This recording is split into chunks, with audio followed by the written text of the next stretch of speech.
அண்மை காலத்தில் ஏற்பட்ட சீரற்ற வானிலையினால் முல்லைத்தீவு ஒட்டுசுட்டான் பிரதேச செயலாளர் பிரிவிற்குட்பட்ட முத்து ஐயன் கட்டுக்குளம் நன்னீர் கிராமிய மீனவர் அமைப்பின் அங்கத்துவ குடும்பங்களின் வாழ்வாதாரம் வெகுவாக பாதிக்கப்பட்டுள்ளதுடன் இவ்வாறு பாதிக்கப்பட்டுள்ள நன்னீர் மீன்பிடியாளர்களுக்கு இதுவரை இழப்பீடுகளோ நிவாரணங்களோ வழங்கப்படவில்லை என வன்னி மாவட்ட நாடாளுமன்ற உறுப்பினர் துரைராசா ரவிகரனிடம் நன்னீர் கிராமிய மீனவர் அமைப்பினர் முறையிட்டுள்ளனர்.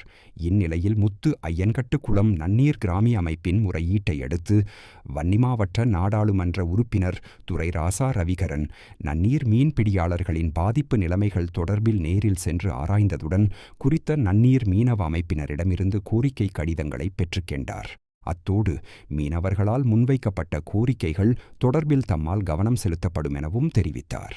இவ்விடயம் தொடர்பில் மேலும் தெரிய வருகையில் அண்மையில் நிலவிய சீரற்ற வானிலையினால் முத்து ஐயன் கட்டுக்குளத்தின் கரையில் பாதுகாப்பாக கட்டி வைக்கப்பட்டிருந்த முத்து ஐயன் கட்டுக்குளம் நன்னீர் கிராமிய மீனவர் அமைப்பிற்குரிய 15 சிறிய படகுகள் நீரில் அடித்துச் செல்லப்பட்டுள்ளதாகவும் மீன்பிடி வலைகள் குளத்தில் அடித்துச் செல்லப்பட்டுள்ளதாகவும் இதன்போது நாடாளுமன்ற உறுப்பினர் ரவிகரனின் கவனத்திற்கு கொண்டுவரப்பட்டிருந்தது. அதேவேளை முத்து ஐயன் கட்டுக்குளத்தின் நீர்மட்டம் உயர்வடைந்ததை அடுத்து வான்கதவுகள் தூக்கப்பட்ட நிலையில் குளத்தில் விடப்பட்டிருந்த மீன் குஞ்சுகள் மற்றும் பெரிய மீன்கள் என்பன வான்கதவுகளினூடாக வெளியேறியுள்ளதாகவும் இதன்போது நன்னீர் மீனவ நாடாளுமன்ற உறுப்பினரது கவனத்திற்கு கொண்டு வந்திருந்தனர். அனர்த்தத்தினால் பாதிக்கப்பட்ட பகுதிகளில் உள்ள பாடசாலை மாணவர்கள் இந்த மாதம் முழுவதும் இலங்கை போக்குவரத்து சபைக்கு சொந்தமான பஸ்களில் நவம்பர் மாத பருவகால சீட்டை பயன்படுத்தி பயணிக்க அனுமதிக்கப்படுவார்கள் என இலங்கை போக்குவரத்து சபை அறிவித்துள்ளது. அண்மைய அனர்த்தங்கள் காரணமாக மூடப்பட்ட பாடசாலைகள் நாளை மீண்டும் திறக்கப்படவுள்ளதால் இந்த நடவடிக்கை எடுக்கப்பட்டுள்ளது.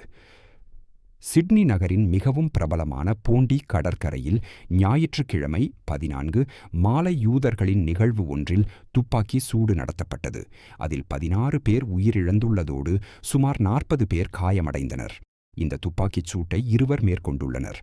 அவர்களில் ஒருவர் சம்பவ இடத்திலேயே கொல்லப்பட்டதாகவும் மற்றொருவர் படுகாயமடைந்து வைத்தியசாலையில் அனுமதிக்கப்பட்டுள்ளதாக அவுஸ்திரேலிய போலீசார் தெரிவித்தனர்.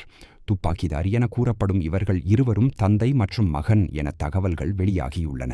கடற்கரைக்கு வெளியே உள்ள சிறிய பூங்கா ஒன்றில் நடைபெற்ற யூதர்களின் ஹனுக்கா நிகழ்வில் சுமார் 1000 பேர் கலந்து கொண்டிருந்ததாக அவுஸ்திரேலிய போலீசார் தெரிவித்தனர்.